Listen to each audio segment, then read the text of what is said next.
This is Tom Grossi, and you're watching the PackReacts podcast. Let's go. That's all they give him? That's all they give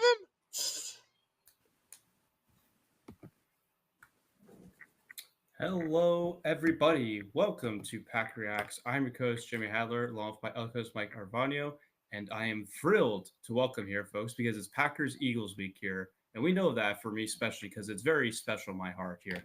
But we are pleased to welcome a diehard Philly sports fan for the Flyers, as you see on his sweatshirt, Sixers, Phillies, obviously Eagles. But he is my old college professor. Fun facts about him real quick. He's a huge Harry Potter fan and loves Seinfeld. Huge Seinfeld guy, especially Kramer. He is a big fan of Kramer. But let's welcome in Dr. Mike Mudrick. Thank you much for having me. Appreciate it. Thanks for coming on. We appreciate it. Absolutely. Again, Jeremy's been talking. He's been really excited about this, so we're happy to have you on. Well, hopefully I don't, let you down. When the expectations up here, you're putting some pressure on. Mm-hmm. No, not at all. Yeah. After our last guest, going to be up from here. Jeremy's, what do you call it? Video wasn't even working that episode. Oh, that's true. So. And my microphone wasn't working either. And feel free if you're looking for any dirt on Jeremy when he was a student in college. I'm sure I've got plenty of stories too. So, I'll unleash the bag out. That's great. There we go. Yep. I do want to know about Jeremy. Apparently, did a presentation about this show. I would love to know about that. I don't know if that was your class or somebody else's class. Was that in sport? I mean, in sport comm, I remember you doing something related to your media work, but I don't know if it was this in particular. It was a little bit. It was with Tom Grossi, Zach Campbell, because I remember the project was about try to convince folks of using social media as a branding, try to brand themselves out. I remember that. Right. Yeah. Yeah, it was so long ago, though. Sadly, I'm getting up there in age. I don't remember the specifics. That's all good. That's all good. But no, it's great. I always told Jeremy because I'm a little bit further along in my career now. But this is a great thing to do in your college years to kind of get out there, kind of get a resume building, even before having an opportunity to do an internship or have a job or anything. Just being out there and showing the commitment and the resolve to do this. It's not easy. It's great. So absolutely. Yeah. I mean, Jeremy absolutely played his cards right and really did, everything that he could have possibly done in terms of branding himself, networking, being a professional. I did not go to the Super Bowl with that group last year, but all of the feedback I've gotten is that he was the consummate professional there. And, I do think that's a challenge for some students because they are, wide-eyed at all of the personalities that are there. And Jeremy was far from that in as good a way as possible. So it's awesome to hear. I do know he was sitting out in the rain for a lot of the games. So, yeah, you were true. You got to get props for that. So builds character, right? There you go. It definitely does. It definitely does, especially when your team isn't even in the Super Bowl, so it makes it even more professionalism easier for me. Right. Yeah. All right. So what we do on our show is every guest that we have on, we kind of hear about how you became a fan of the team. Normally, we have had Packers fans on. The past few weeks, we've actually had more guests that weren't Packers fans than are Packers fans. So great job, Jeremy, expanding our what do you call it? Horizon. And our horizons. Yep. So we'd love to know how you became an Eagles fan. Yeah. And then kind of how you, obviously a professor, how you incorporate sports into your classes and just the Eagles in general, if so at all. Yeah. So to answer the first part of the question, born and raised in Philadelphia, and so as many of you, as you all know, most of the time, folks typically align with teams in their geographic area. Now, it's not the case for everybody, but I think when people have an attachment to the geographic area that they were born and raised in, that's going to translate into support of those teams. And so, I wasn't in the Philadelphia sub. No, I was in the city. So we grew up in Philadelphia. My dad worked for the city of Philadelphia for many, many years. My mom was a public school teacher. So we lived in the city. And so, it was part of the culture. rite of passage to support the teams in the city. But I truly believe it's because I enjoyed, identifying myself as a Philadelphian. I, had an attachment to the city. I really, enjoyed living there.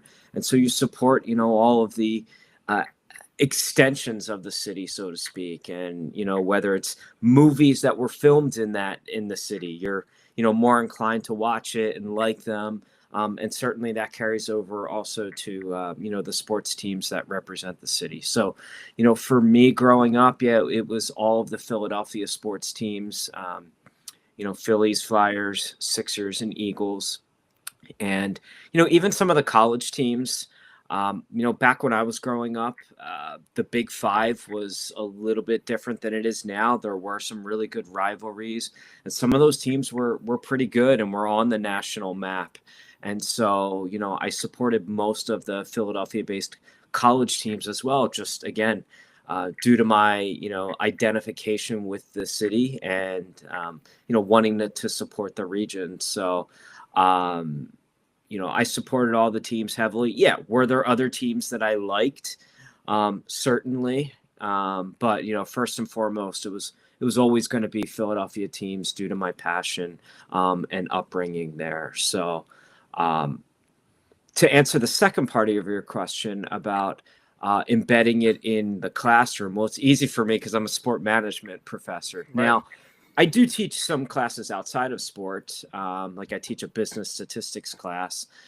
Okay. So I do, and statistics and sports absolutely is a marriage right there.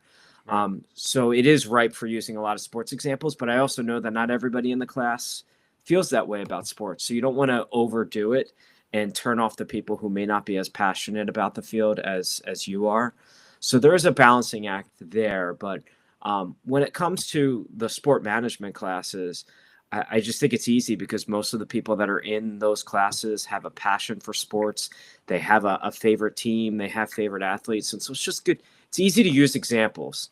And as long as you're knowledgeable about current events going on within sports, you can, on a whim, pull up examples that, might not resonate with your team, but is going to resonate with someone in the class. So with that said, too, I try not to overdo it with too many Philadelphia examples because I know not everybody in the class is a Philly fan. I mean, the beauty of York is we do have a robust amount of Philly fans, Baltimore fans, some Pittsburgh fans. Whereas before I was at York, I was a doc student at UConn. You're looking at pretty much all Boston and New York fans up there. And so your Philly references are absolutely not going to resonate with them. But at least at York, there's a decent amount of people who are familiar with the region, who are fans of those teams. And so when you use those examples, they do get it a little bit more. That's great. And so what have your thoughts been like when you grown up as an Eagles fan and going to the Eagles games? What have your thoughts been on the Eagles fans over the years? I mean, nothing out of the ordinary on what most people know about Eagles fans. They're very passionate. Might they be a little bit over the top? Absolutely. But I think that's, I may have said this plenty of times in classes, Jeremy. I think it's a part of the region. I mean, the East Coast is a different breed in terms of the type of fan. We're wired differently. We're intense. We're knowledgeable. Mm-hmm. We're over the top. We're obnoxious. But I think, I would tell when I was up at UConn and I'm surrounded by Boston and New York fans, I said, look, we're all the same.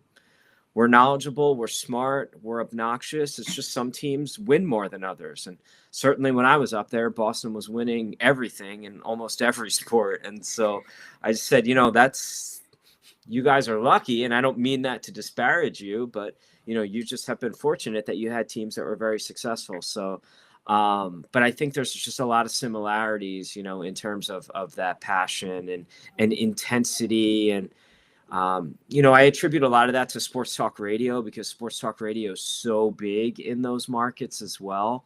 Mm-hmm. And, sports talk radio absolutely caters to, knee-jerk reactions and just that emotional intensity that sport fans have. Mm-hmm. And Philadelphia is no different from that perspective. And then my one other question, because this has been a question me and Mike have always asked when we have our guest on, is obviously Eagles went to the Super Bowl this past year. You didn't go with me, but Yep. would you prefer to go to an NFC Championship game where the Eagles are hosting it, or go to a Super Bowl where the Eagles are playing, like the Eagles Chiefs last year? So that's a good question. So I was at the NFC Championship game last year, so Okay. I did have that experience. Um, it's tough to it's tough to tell because I feel like, I mean, yeah, I've never been to a Super Bowl, so certainly in my lifetime, would I like to see the Eagles in a Super Bowl? That would be great. Um, I'm not all about like the whole pomp and circumstance of the Super Bowl, and I think that's like the sport purist in me. I prefer to just watch the games, and so I think for the Super Bowl, I don't know, maybe I would be turned off by all of the, ancillary extensions related to that. I mean, I'm really just kind of focused on the game itself. But there is something to be said of like, so the NFC Championship game last year. Um, my wife and I went, and yeah, we certainly had a conversation leading up to that week. Like, yeah, we could put our tickets up on the market and make a ton of money off of that. But we're like, you know what? We've been on this ride together this season. Let's ride it out and go for it, and be there. Because I think so. 2 years prior to that, when the Eagles played San Francisco at home, I had just gotten my Eagles season tickets that year, and so I had made a decision that I was going to start being a full-time like attendee going to games the year after. So I did sell my tickets both of those playoff games that they hosted in 2023. And it's easy to say in hindsight because they won those games, but like I did say, I wish I was there to experience that. So this year or this past year, I was like, I don't want to second guess that. We're gonna ride this out and experience it, because who knows how many more opportunities we're gonna have to be able to like go to a conference championship game like that. So I just think I would probably lean toward conference championship, because you're playing a team. It's not a guarantee that you're playing a team you're more familiar with, but there is more familiarity with the NFC. There's a little bit more rivalry going on there. Yeah, I had no regrets for the decision I made, so I would probably lean toward that. And just I typically watch the Super Bowl with family and friends, and so that was no different this year, and I assume that will be no different moving forward, regardless of what happens with teams. Nice. Yeah. It's always when I went to the Super Bowl and like when I got to witness the crowd there, excuse me, it was very neutral. It wasn't like from both like the Chiefs and Eagles. Like you just had the most random NFL fans, which I think that took a little bit of the spirit out of the game for me a little bit, because I love hearing that crowd, like the Eagles, getting them very crowd up and everything. That's one thing I think that gives the advantage for like Eagles or just any team, is just more fun going to like a home atmosphere than just going to a neutral atmosphere. Absolutely, yeah, and that's the biggest. I enjoy the games for the on-field product, but one of the things that I enjoy the most is the camaraderie. I mean, one thing I've learned in the past several years, and having these tickets now, is like the community aspect. I've become good friends with the people who sit in front of me. They are kind enough to invite me to their tailgates pre and post game. Guy who sits behind me, gotten to know him really well. And so you see these people, upwards of 10 times a year, and you're all, in communal fashion, like partaking in this thing. You can't put a value on that. And I would assume that you're not going to have that in a Super Bowl. And so there is a little bit of that homeliness, obviously, that's taken away. To be honest, I'm a big college basketball fan, but I've never gone to an NCAA tournament game as a fan. And I feel like that might be somewhat similar. Like I love going to home games, at my team's venues, but would it be different going to a neutral site game? It probably would be a little bit different. I don't know how I'd react. I mean, I've been to conference tournaments games where it's at a neutral site, but it's always been at sites where my team's fan base has kind of like overtaken that arena. So I think it's kind of similar to that. I think that's interesting. About if you have season tickets, right? You're really kind of in battle with the people. Not in battle, sorry. Like like you're on a team, you're in battle together. Like when you, but like obviously you're not on the field, but you're all watching it together in that thing. So imagine like you don't have to imagine this, but since Jeremy and I aren't season ticket holders, Jeremy actually is for the Packers, but he doesn't go to every game, so Yeah. this My doesn't count. dad. But starting at week 1, not knowing where it's going to go, right, all the way to the NFC Championship game around the same people, like that's pretty exciting. It's almost like you're vicariously living through the team on the field by being with these people and seeing them every time. So that's Absolutely. the perk of being a season ticket holder. I've never really got to experience. Yeah, yeah. I mean, it's similar conversations pregame. Yeah, you nervous? So yeah, oh, I'm cautiously optimistic.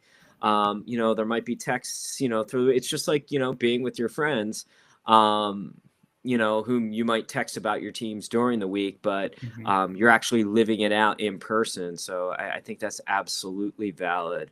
And it even gets to a point where, like, during road games, you're texting them after the games as if you are watching the game with them, and I think that's pretty neat. Yeah, Jeremy and I have created that virtually through the podcast. So we have a few people that are repeat guests. Our friend John and our friend Jeff, and they come on quite a bit. But we have a group chat. We talk about the game, talk about the Packers in general, any moves they make. I grew up in New York. Obviously, Jeremy grew up in Pennsylvania, so. Being Packers fans, we weren't necessarily in the majority. If anything, we were the only ones. I've had a few friends that I grew up with, but they were in different grades. So it's been great to, have that camaraderie that you probably had growing up, since you lived in the same city that you were a fan of. So yeah. I mean, that's what you did on Sundays. You watch the game with families and the neighborhood friends, and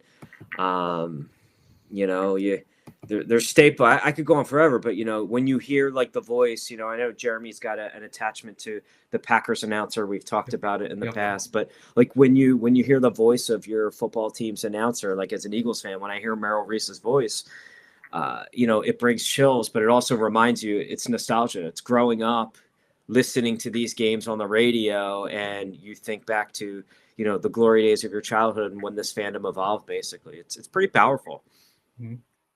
I will say Merrill Reese does have he has a good announcing voice. I will say that he's very good. He is. It's tremendous. So, Mike, do you want to go to your next question? Do you want to kick it back to me? Kick it back to you. Okay, sweet.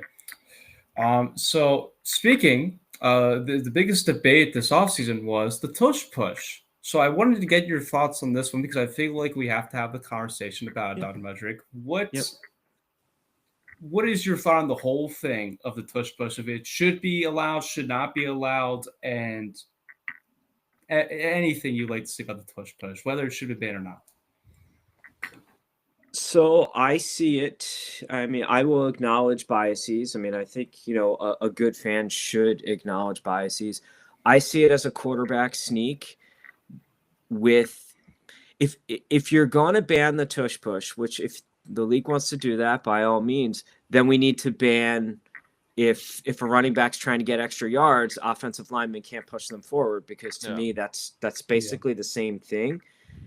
Just coupled with the quarterback sneak. So if they're going to police all of that, then totally fine. I mean, as an Eagles fan, I would still feel confident if Jalen Hurts is quarterback sneaking without Saquon, pushing his rump behind him into a pile. So, to be honest, do I wish they ran it so often? I actually wish they wouldn't, because I see the beating that the offensive linemen take on those plays. They ran it like 4 times in a row against the Giants a few weeks ago. And I'm like, why are we doing this? Like, it's on a shortened week.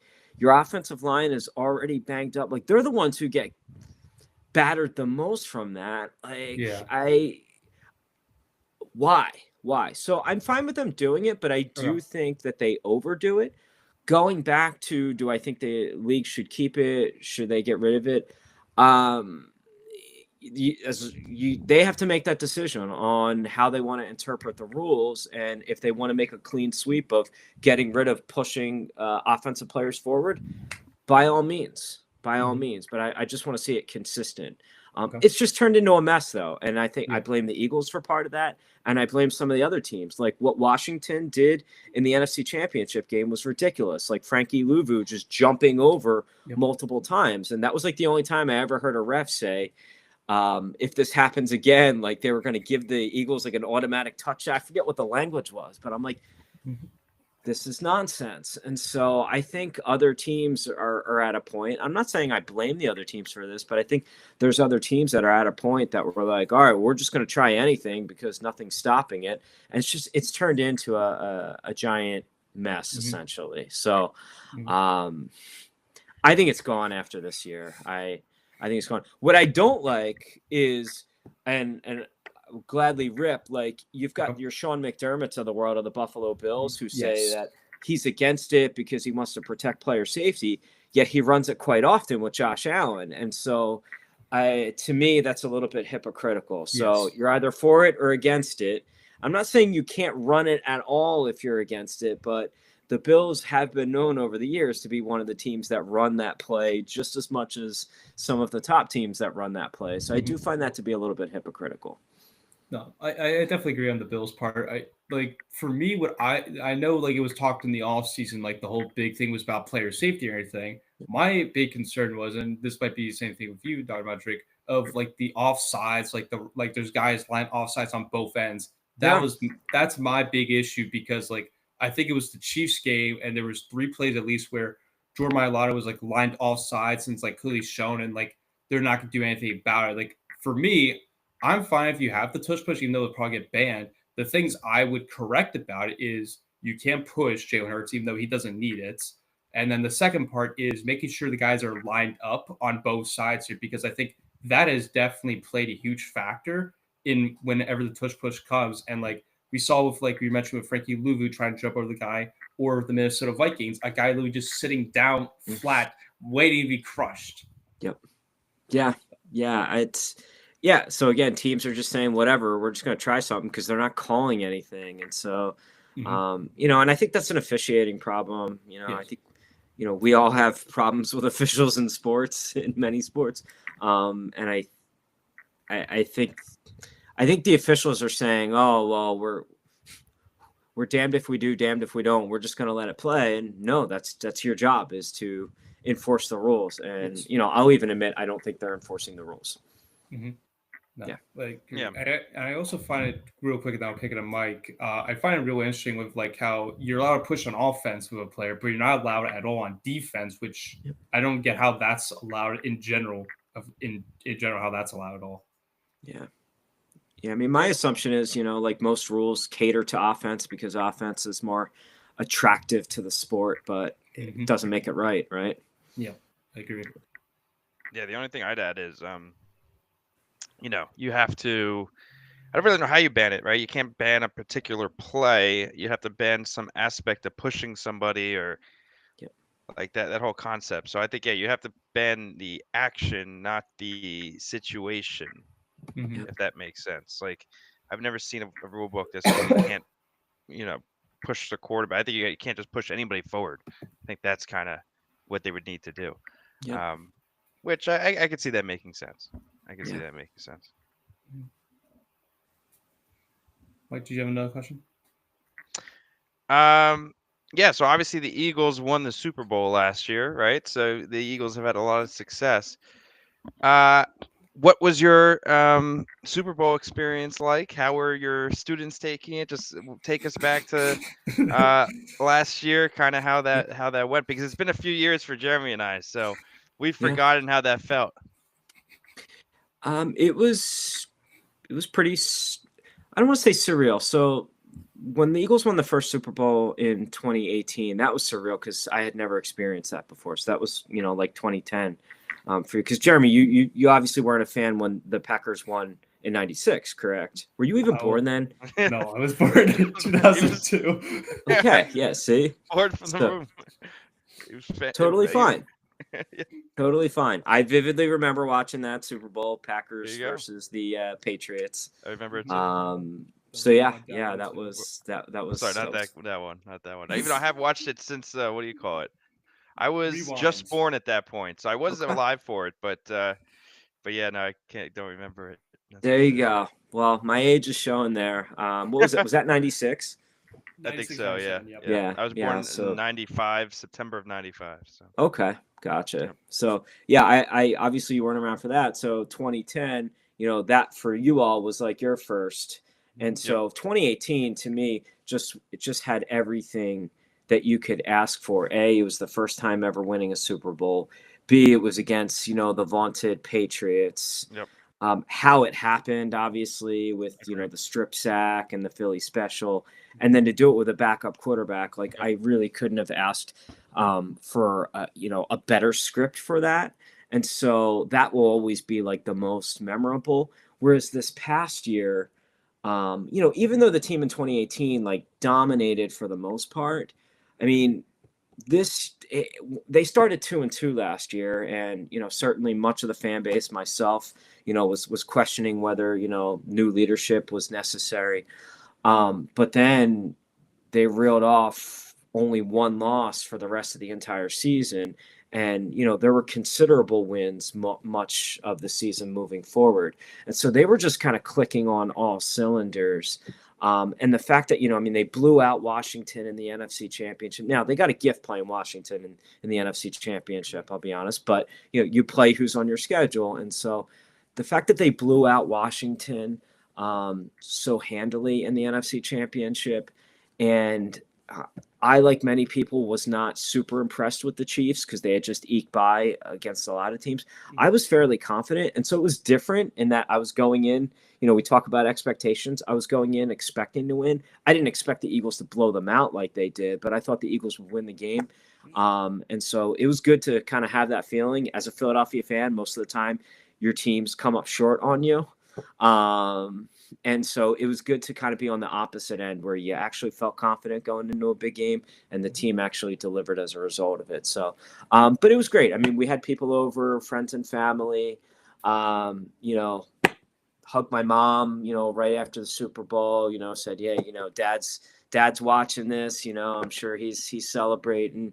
And so, that was a very powerful moment. One of my friends that I grew up with, who I'd lost in touch with for many years, we got in touch again, over the past year. And so he even made the drive from South Jersey to come to my house. And so it was good to be with people who I grew up, watching the game with. And supporting the team with. And so that was pretty powerful. So it was just fun. It was like the first time was just like, oh my gosh, I can't believe this is actually happening. This time was a little bit more fun and more enjoying it in the moment. Also because it was a blowout most of the game, whereas the other game, it was pretty tense. And so you could relax a little bit more. So, I mean, that was fun. So I go back to when they won in 18. I remember like that next day going to school, and there was like a receiving line of Eagles fans like waiting outside my door because it was all their first championships. This time it was a little bit different. It wasn't necessarily the case. So, and not that there's anything wrong with that, but I just think it was a different type of experience. Got it. Yeah. Jeremy, you're the cursed Philadelphia fan, huh? Yeah, he is. I mean, his the three Philly teams he supports sure know how to crap the bed when the time comes.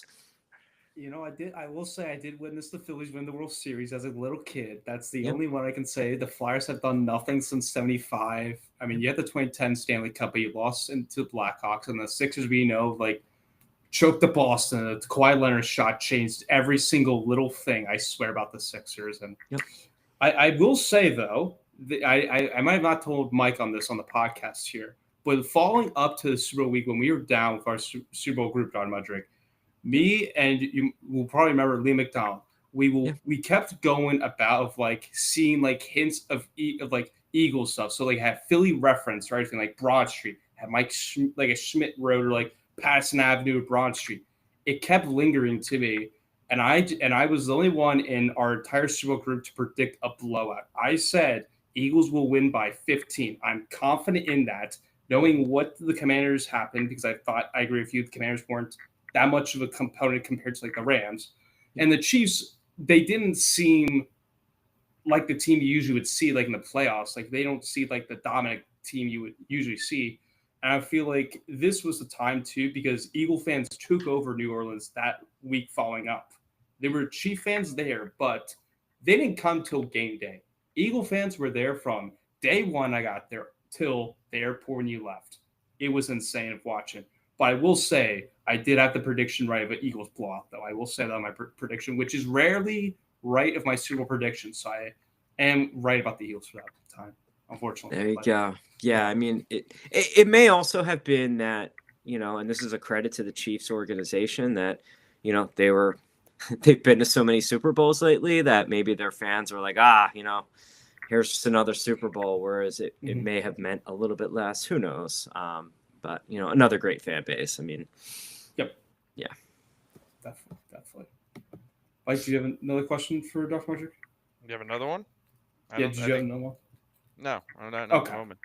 All right. So I did want to get one fun one because you grew up, as we were just mentioning about, you watched the 96, 97 Packers, but the Reggie Whites, the whole free agency scenario, I remember you talked about that a little bit when you were on doing the Goat Series with me about the Eagles. But what did that feel like for you, like the Reggie White free agency fall? Because I remember, I forget which radio person was, Anthony something from 97.5, was like his first show you were mentioning before. What was that whole process for you, Reggie White leaving the Philadelphia Eagles to heading to the Green Bay Packers? Yeah, I was fairly young at that time. I want to say it was 91, 92-ish, maybe even 93. So I was anywhere between like 8 and 9 years old. I mean, my recollection of that was that the fan base, normally when a player wants out of a city, the fan base turns on the player because they see it as a rejection of them. That was not the case there. The fans knew that the Eagles owner at that time, Norman Brayman, was an absolute cheapskate. And all he had to do was pay up to keep Reggie White, and he refused to do that. And so the fans were fed up with ownership at that time for being cheap. And it was an instance in which the fans turned on the owner and not necessarily the player.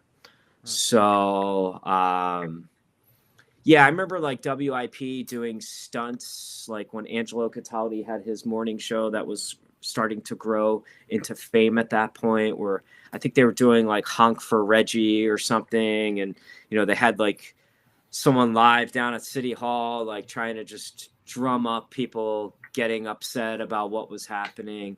But yeah, so it was a shame because that, that whole defense that Buddy Ryan had built during that era was beyond phenomenal. One of their stud defensive end, Jerome Brown, passed away in a car accident. You lose Reggie White, and then some of the players get older.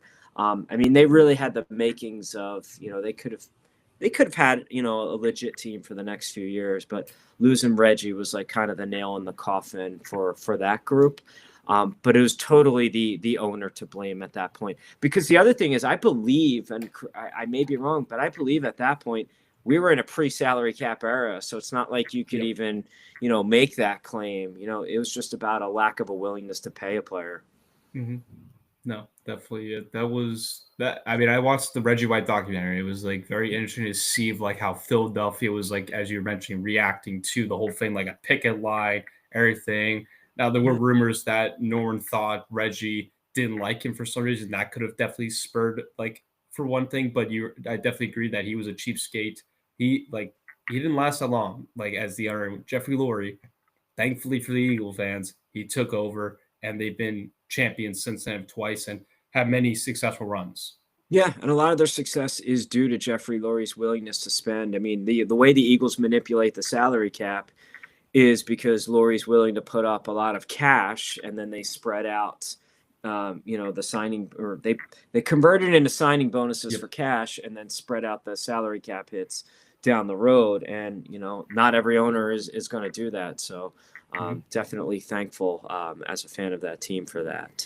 But yeah, Reggie just he again, I was young, but my recollection is he really identified well with the city and, the blue collar aspect of that fan base. I think also because he had played in the UFL. So it's not like he was this like stud player. I mean, he was a stud at Tennessee, but he went to the UFL and was successful and then came to the Eagles. So a little bit of an atypical path. And I think people appreciated that.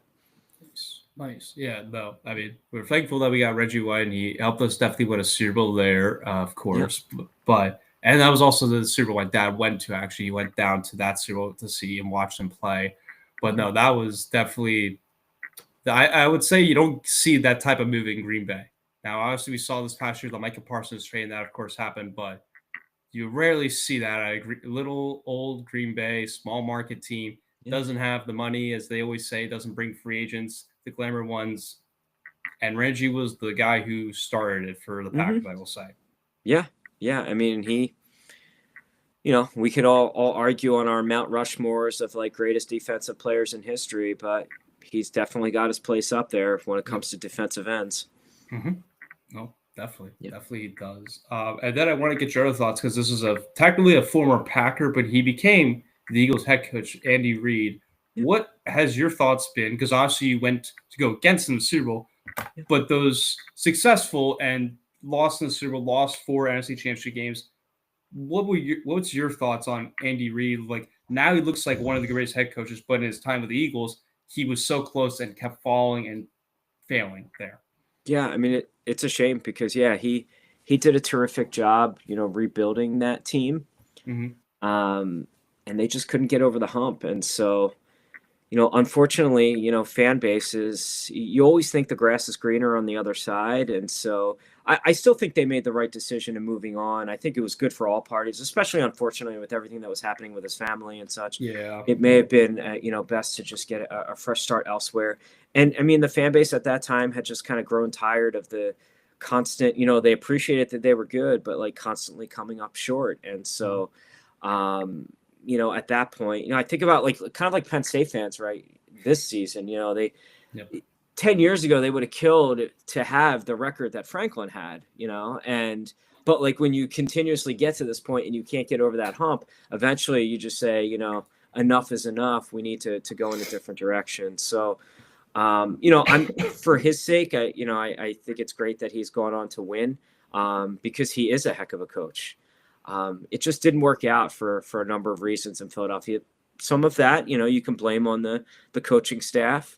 Some of it you can blame on the former quarterback who came up small in some games. There was a slew of reasons, but it's, I think it's worked out for all parties. And so I guess that's a good ending. Doesn't normally happen that way. No, it normally doesn't. Especially like you had the Terrell Owen days too, of like where he would go on TV and go work out on his driveway and try to do anything he possibly could to get in front of the media. Especially, but Andy Reid did handle it well, as best as he could, I will say. And then there's one story of Howie Roseman where he engaged with Terrell Owens on an airplane flight, and Terrell Owens was just shapping him, like yelling at him the whole time about not being happy with the contract, and then Terrell Owens no longer there after that.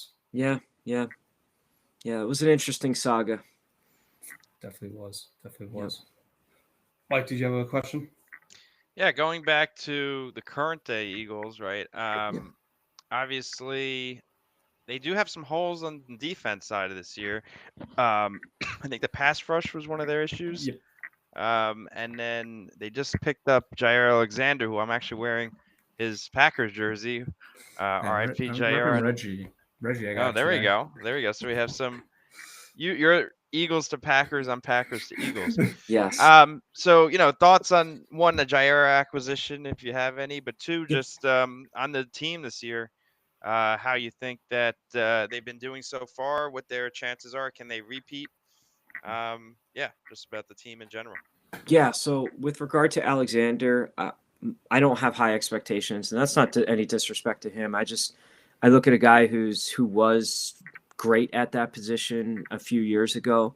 I thought it was kind of telling when he was on the free agency market for so long and no one was really interested in him. And then when he signed for what he signed for at Baltimore, it kind of made me wonder. And the fact that he was a healthy scratch for a Baltimore team that, had they have some nice young players in their secondary, but a team that had some struggles on defense, it makes you wonder. With that said, I'm fine with making that move because they gave up so little for it, right. Swapping 6th and 7th round picks. If he is merely a replacement for an Adoree Jackson, who is kind of like in the back end rotation now at cornerback, I'm fine with that because I think there's a little bit more upside there due to the pedigree, and Jackson hasn't really shown anything thus far. So my expectations I don't like initially when the trade was made, Eagles fans are saying, oh, they got their CB2. No, he's barring anything, any changes, I don't expect him to be the CB2 for that team. I actually think what's more interesting was their acquisition of why am I drawing a blank? Carter. The guy from the Jets. Carter. Yes, Michael Carter, who interesting, is like a pretty decent slot cornerback, but you have Cooper DeJean, who's one of the best slot cornerbacks in the NFL. And so we're wondering, are they going to move Cooper to the outside to be cornerback too? Or does Coop stay in the slot, and does Carter maybe play a little bit of safety, which he did a little bit of with the Jets? That remains to be seen. So, but if I had to guess, we're not going to see much of Jair Alexander. Might just be a depth rotational guy if they go to dime or something like that. So we'll see. The team as a whole, yeah, I mean, they've got some holes on defense because they lost so many defensive guys, in free agency from last year with Milton Williams signing with the Patriots and Josh Sweat signing with the Cardinals. Obviously, they traded C.J. Gardner-Johnson, one of their starting safeties, replaced him with a rookie who's had some ups, but seems to get burned for a big play once every game. And yeah, the pass rush, as you mentioned, just hasn't been there. Now, the pass rush last year wasn't that great. In the Super Bowl, they were great. They turned it on in the Super Bowl and won their one-on-one battles. But they were very much aided by having two really good cornerbacks last year, and Quinyon Mitchell and Darius Slay, even at his age. And so it was actually kind of the opposite. Normally we say the best pass, secondary is a product of a good pass rush. Last year was a little bit more of they had such a decent coverage unit that extra time allowed the pass rush to get home. It wasn't like the pass rush was just beating guys off of the line of scrimmage. They have had injuries, though, too. Nolan Smith has been hurt for most of the year. He just got activated for his 21-day practice window, was a full participant today in practice, so there's the potential that he plays this weekend. Obviously, they brought Brandon Graham back. I don't expect Brandon Graham to, light it up with sacks, but he could be a rotational guy, maybe even more so just as an edge run defender because their run defense has been lousy. And Jalen Carter's been dealing with a shoulder injury since camp and hasn't looked the same. He was expected to be a Defensive Player of the Year candidate going into this year, and for whatever reason, it just hasn't happened. And so I think that's the root of a lot of the problems. They did pick up Jalen Phillips from Miami, obviously, this week. We'll see how that goes. There's some familiarity because he played under Vic Fangio at Miami. But we'll see. I mean, how many times do you make, and I'm not trying to poo-poo any of these moves, but how many times does an NFL team make a trade deadline acquisition, not an acquisition at the beginning of the year or in the offseason? How many times does an NFL team make a trade deadline acquisition and that ends up like pushing that team over the top? I don't, we don't see it often. And I think it's because trades are less likely in the NFL as opposed to like Major League Baseball at the deadline. But, I think he'll be a contributor, but I want to be cautious about what some of those expectations would be. I only give it to Howie Roseman can figure it out. He's the one guy that's the one time I remember at the trade deadline was a Jay Ajayi trade in that first Super Bowl run. And he actually was a decent contribute to the Eagles in that Super Bowl run as well. Yeah. And Howie's been very good, but he's had a lot of misses. And, I think him and his, staff would admit that. They gave up a 3rd-round pick the following year for Golden Tate at the deadline. That didn't work out. 2 years ago, they gave up, I think it was a 4th-round pick for Robert Quinn, who, had a ton of sacks with the Bears, but he was done at that point. And so I don't think he even had any sacks that year. So, they've had some misses as well. Kevin Byard, they had gotten 2 years ago, safety from the Titans, and everyone was saying, Howie season. He was, no offense to him. He didn't have it at that point. So, you never know. But I do think that there is some upside there because you're getting some more bodies. I mean, they were at a point where they just didn't have bodies at the end where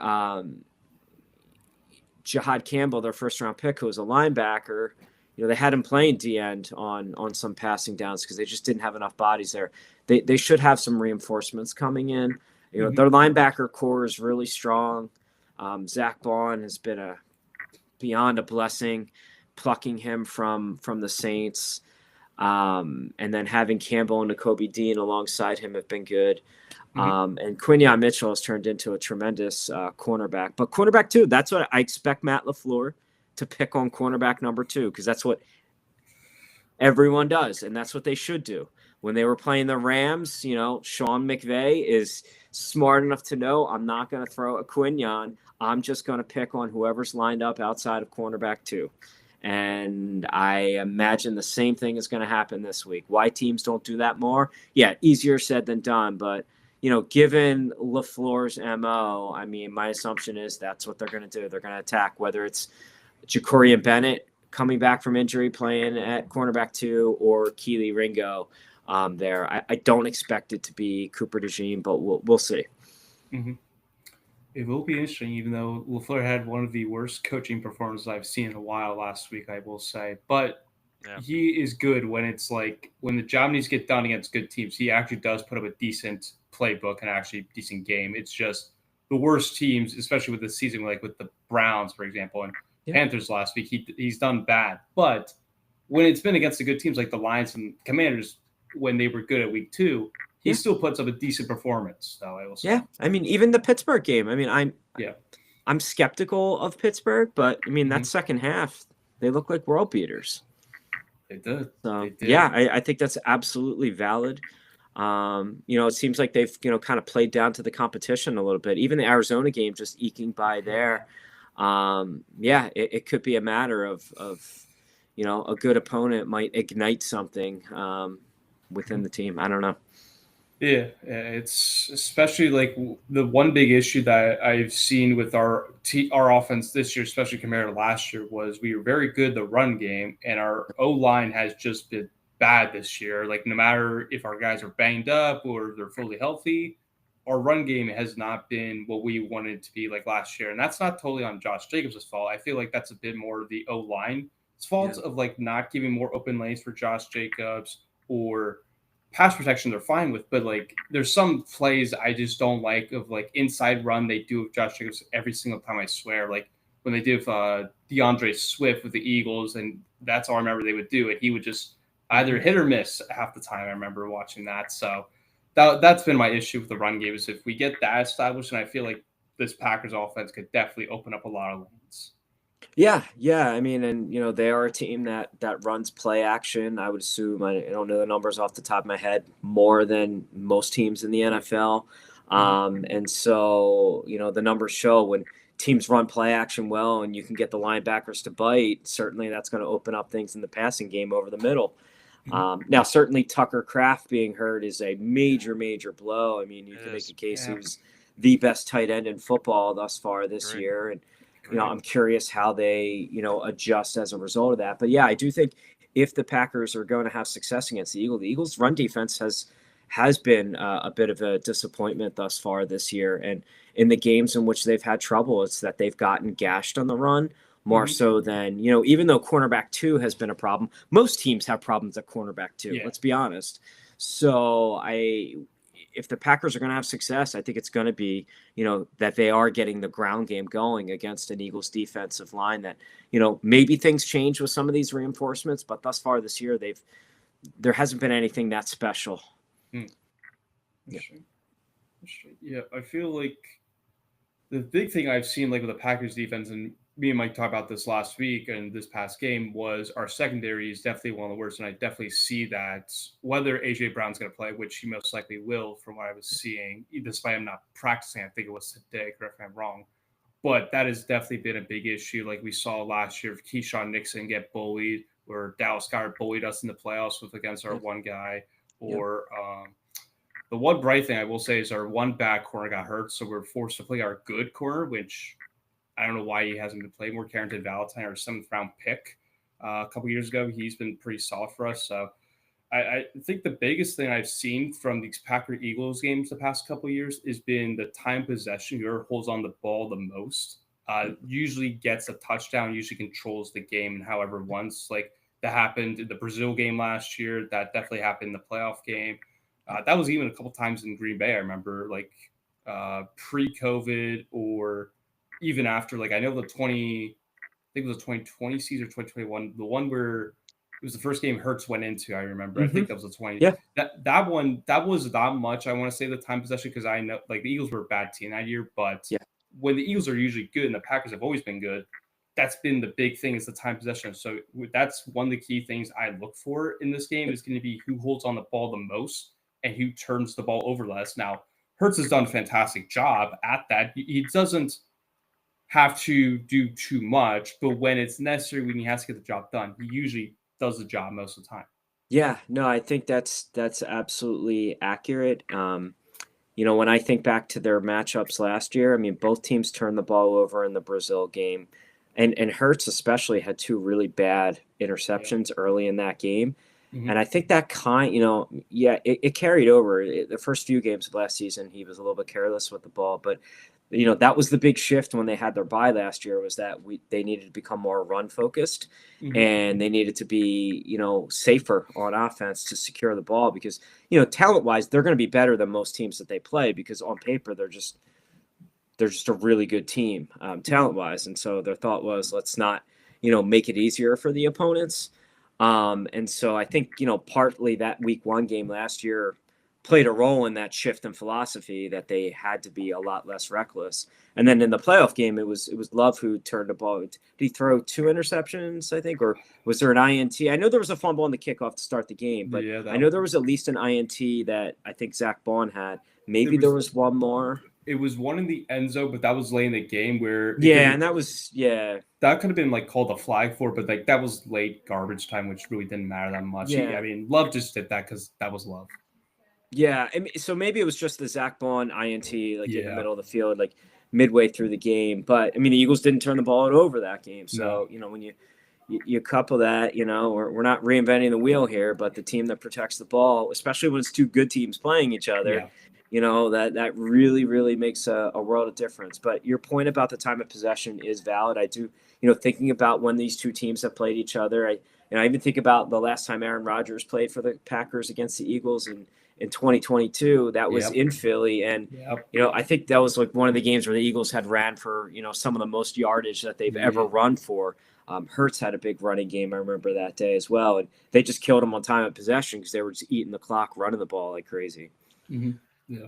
That was also, I believe, Jordan Love's time to come in the game too, because that's when Rodgers got hurt. And then the Love kept the game going technically. But I mean, we knew it was kind of like out for the Eagles to win, but he had that one nice throw for Watson, which I feel like that's definitely going to be a number one thing I'm watching out for is Christian Watson against this Philadelphia defense is my one key thing I will say. Yeah, that's a great point. I remember him coming in, both of them. It was just like, wow, these are some young studs here that we were not expecting to see. So that was impressive. Nice. Yep. Mike, did you have any questions? No, I think that's really all I had. I was just curious. Do you want to do I don't know if you have any more questions, but did you want to do a game prediction? Yeah, I wanted to get on Dr. Mudrick's thoughts on the Eagles real quick of like what his key factors are for the Eagles to beat the Packers. Before we get to that, I will say we have one chat comment. And Dr. Mudrick will know this very well. It's Kramer we got here. Even though he's not an NFL fan, but we got him in the chat, folks. We have him in the chat. Eagles all the way, he says. You can say that, not me. Yeah. Exactly. Yes. Put it to but heading towards the Packers Eagles game, honestly, it could be snowy, which that's what we were talking about pregame. It could be 20%. It's looking like, but it's definitely going to be very windy for us, seeing like 15, 20-mile winds. Yeah. That's definitely going to play a factor, I will say, for the kicking at least. And I know Jake Elliott's been usually pretty solid. Now, there was a couple, I'm pretty sure he missed a little bit where he could have had it, but he's been solid so far this year. So I wanted to get your thoughts, Dr. Mudrick, on what your key factors are for the Eagles beat the Packers. Yeah, I think both these teams are rather enigmas, kind of like we talked about. They can play up to opponents and they can play. I mean, the Eagles haven't played down to anyone other than getting walloped by the Giants on Thursday Yeah. night that one time. Yep. But as we know, like even when they were winning those close games, it was ugly. It was not pretty. It was just the offensive execution was poor. Yeah. Maybe, the past two games have been a little bit of a change. I think people are making a little bit too big of a deal that they're going under center a little bit more. I'm glad that they're doing that because it's added a different dimension to their offense. But they still have only done under center like 5 or 6 times a game. It's not like they're turning into the Rams in terms of doing it. So to your points, I think it's the team that runs the ball better and the team that doesn't turn the ball over, especially given these conditions that you mentioned. I do lean slightly Eagles in that they're coming off a bye week, and so I see a team that's a little bit more rested. Looking at the Packers injury report today, yeah, there was a lot of limited participants, and my assumption is most of those guys are going to end up playing, but they seem a little bit banged up. But to your point, it seems like when the Packers have played a legit team, they've risen, to that game. So I see. So as an Eagles fan, I'm looking at it at like a several week perspective. They have a tough stretch coming. They're obviously at Lambeau this week. They host Detroit on Sunday night the week after. Then they go to Dallas. As much as we might want to rip on Dallas, Dallas does play better at home typically. Yeah. But really, the next 2 weeks, like most Eagles fans will tell you, yeah, everyone wants to go 2-0. If the Eagles can salvage a split between the two games between the Packers and Lions, I'm fine with that. I guess I would rather them win against the Lions if I had my choice of those two, because it's a home game, and I don't know, it depends on how you see it playing out, whether you think the Lions or the Packers are going to win that division and you're thinking about tiebreakers. But I mean, it's a really important game for all three of those teams in these games, because I absolutely see the Eagles, Packers, and Lions being so close when the season ends, and that head-to-head matchup is going to be huge. The Eagles really benefited from, sneaking by with that win against the Rams because they look like they're going to be in the mix, and so they've got the head-to-head there. Beating Tampa was huge because you've got the head-to-head against them. So I think as of this week, I'll go slight on the Eagles. I know the Packers are like a 2.5-point favorite. I thought it was the Eagles were 2.5 favorites. I don't know if that changed. I remember that when it first started, when the odds were, that might have changed. I don't know. I would have to imagine it'd be the Eagles. I thought it was the Eagles after last week. Play last week and then losing Tucker Kraft too. Let's see here. We are. I might want to make that bet. It is Green Bay -1.5 according to ESPN spreads. Wow. So that's shocking. And so that kind of tells you it's, it really is a bit of a toss-up. Yeah, I am curious about the kicking game you mentioned. I mean, Jake Elliott has been much better this year than he was last year. Yeah. I know McManus has had some struggles, and certainly I keep an eye on him. He's a Temple guy. I went to Temple. He's the best kicker Temple's ever had. So I'm curious how that goes. I don't know if the struggles have been different home versus away, but certainly I remember he missed a field goal in the playoff game last year. Yeah. So that is something to wonder if it's going to be a close game as well. No, definitely. I will say our fun fact I will say about when you mentioned Brandon McManus is we had our one guest, Jeff, actually was classmates with Brandon McManus and had a class project, if I'm correct, Mike. Did he? That's right. He had a class group project with him while at Temple. Yes. He didn't talk much from what I was told in the group, but he was very nice. That's great. Despite the allegations on the other part. Very good gentleman. Temple. So I forget when specifically he started it. I mean, it was a while. He's been in the NFL for a long time. Point being is when he committed to Temple, I think I was still covering the team at that point. Temple had a just awful kicking game for years and years and years. And as a true freshman, he just solidified that from day one. And from that point, I said, this guy can kick in the NFL. Like, he was that good. And so it was a surprise. I mean, he was local, so maybe that was part of the reason why. And, kickers don't typically get scholarships until they've had success in college. But like he got a scholarship out of high school. Like you could tell early on, this guy is legit. And so fond memories as a Temple supporter, because he finally added stability to a position that they never had stability with. That's good. I will say his high school is 15 minutes away from my house, North Penn. Yeah, North Penn, right?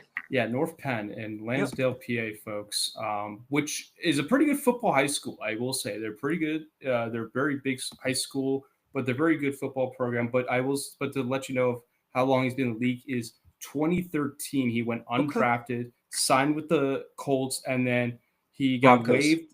Yeah, and then he went to the Giants real quick, and then he was traded to Denver.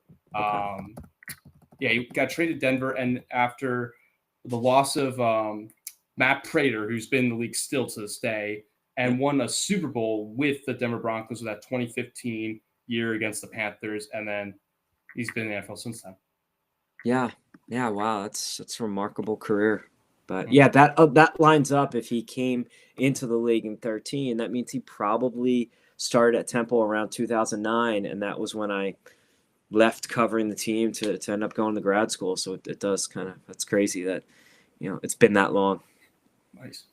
Yeah, good old North Penn. What high school did you go to again?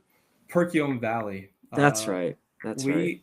Our famous athlete we had was a kid named Justin Jaworski. He broke our basketball record for PV high school, and he went on to go play, I believe, in Euro Basketball League, I think it was. He played there, and then we had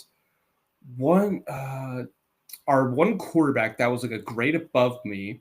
He went on to go play at I think it was Lafayette he went to go play for. That was Justin Jaworski, or I think it's both colleges they went to. He didn't do much in that time at college, but his quarterback, or no, it was Liberty the kid went to. The kid went to Liberty. He didn't do much in college, but his quarterback at that college was Malik Willis, his quarterback. And we obviously know where he is now, Mike, right? On the Packers. Yeah, there we go. I know. He's on the Packers now. So there we go. So yeah, we have some good. We have I think I don't know who it is. We have one athlete from our high school that actually went and played in the NFL way back in the day, and then another kid his name was Grant Wiley, played for the Minnesota Vikings in the early 2000s. He didn't play much, but yeah, and then before your time, you youngsters. Yeah. Yes, as right. Jacob says in the chat, he was an all-star athlete in high school, even though Jacob's misspelled athlete. Great job, Jacob. That's some great York education there, Jacob. he's typing fast. Don't give him a hard time. That's right. Hopefully he's not driving and typing. I had your bike, Jacob, and maybe not anymore. But yeah. All right. Do we want to do predictions? Yeah, we can go to predictions here. Mudrick, we'll start with you since you're a guest. I mean, kind of what I was leaning. I see a slight Eagle, like a 26-24 Eagles win. Close one. Okay. Jeremy, you go next. Oh, you want me to go? It's telling me that I should pick the Packers, but knowing myself, I'm just going to just throw some magic on myself and pray and hope it happens. So I'm going to pick the Eagles here just for magic wise for me. I will take it Eagles 27, Packers 24, because I feel like it's going to come down to what we were mentioning before, the kicking game. And I'm waiting to see that offense actually come back. As I mentioned before, Matt has done well in those big time games, but I'm waiting for Jordan Love to actually take the ball, because he's been a top 10 quarterback this year and played very solid so far, but I need him to show off a bit more. So I'm going to take the Eagles. Unfortunately, I hope I am dead wrong, but yeah. Mike, you? Yeah, I mean, I'm going to stay with my reputation of being negative. I don't think it's going to be very close, actually. I think it's going to be probably Eagles 27, Packers, 14. I don't think this is going to be a close game. I think the Eagles got this one. Yeah, I do think the rest is going to come big, being off of a bye. Has Green Bay had their bye yet? Yeah. We had it week 5. It was an early bye. It was an early one, yeah. Yeah. And so I I think, obviously the extra day certainly helps for each team, but Yep. I do think that it came at a much needed time for the Eagles because of AJ Brown's injury. Even Saquon had a groin injury in the last game against New York. He was a full participant in practice today. So I do think that the bye came at a really good time for the Eagles to sort of solidify themselves. Sirianni has been pretty decent after byes in his tenure, but I mean, how many times have they gone to a venue like Lambeau against a team like Green Bay after a bye? I think they went to Kansas City once after a bye and won. But the fact of the matter is, I just think that time is going to help. Whereas, a rough week last week for Green Bay and just being a little bit beat up. But, we shall see. We shall definitely see it. Hopefully it's a good game while I'm out there. So that's all I have to hope for at that point. There you go. That's all that matters, right? Exactly. Hopefully and safe travels as well. Thank you. Enjoy the time, Jeremy. Yeah, it will be my second Packer game this season. I went to the Bengals one with Joe Flacco, and there was so many Joe Flacco random fans out there. I don't know why, but we won. We won that game, and now I'm hoping to go 2-0 with my brother, which the last time he went to a Packers-Eagles game, he went to the Mark Sanchez butt fumble days of the Eagles, where the Packers blew out the Eagles like 40-something to 20 because of Mark Sanchez. All right. Yeah, cool. That was the end of the Chip Kelly era. Yep, those are the days. Yeah. Yep. All right. Well, we appreciate you coming on. Yeah. My pleasure. It was a great show, and hopefully it's a great game on Monday night for Jeremy's sake, because obviously he will be at the game. So again, have fun, Jeremy, and you have to let us know how it goes. Other than that, you want to take us out? You want to do where to find everyone? Sure, we'll do wherever you find everybody. Mike, we'll start with you first, since you're very quick, and then we'll go Dr. Very quick. PackReacts. Boom. Find me here. Dr. Mudrick, you're up now. Where to find me? Yeah, if everyone wants to watch contact of if they ever want to hear your sports takes, all that stuff. I mean, I don't really. I try to steer clear of that now because it would just be a hot take. I try not to be.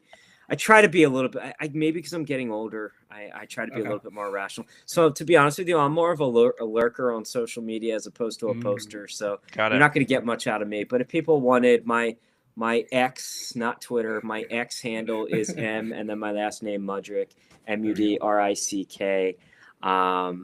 But I'm not what I used to be in terms of posting. I've mellowed in my older age. They're gonna have to take one of your classes. That's where they could find you. Exactly. They can certainly, I tell them my mood in the class is a product of how my teams are doing. So they certainly know how I feel, and every now and then I let out a good rant if need be. Well, for our sake, hopefully you won't be very happy on Tuesday. Well, I do have an 8:00 class Tuesday morning, so it is that dreaded, as Jeremy knows, it's sport law at 8 a.m. and that's the dreaded 8 a.m. class that no one likes, and so absolutely so Jeremy may not realize this, but when he was in the class last year, they had an exam on one day, obviously for an 8 a.m. The reason why that exam was scheduled that day was because I was at Eagles Monday Night Football against the Falcons that night before, and I knew I was going to be getting home super, super late, and I needed to not have to be vocally active teaching for that class. But no tests scheduled for this Tuesday, so we'll see what kind of mood I am in. I remember that because the topic is the First Amendment, so definitely not something that's going to be riveting for the class, but we'll see. We'll see how it goes. Interesting. I remember a bunch of my class, or I think it was Liam McDonald and Alex Lavendor were both at the game, I remember, and they both were coming straight to the test from that game. I remember that. Yeah, it was just, living out here in Central PA, it's tough, getting home after the game because you're looking at 2 hours without traffic. So that's why those night games are again, my age is showing a little bit, but some of those night games, it's as much as you enjoy being there, it is a burden. Yeah.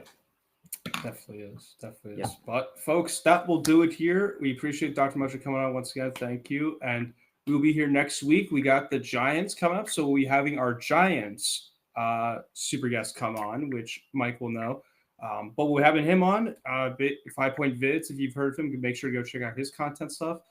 For Dr. Mutcher, well, students, if you're watching this, make sure to pay attention to the class for the first minutes. There you go. And good luck on the next test you guys have.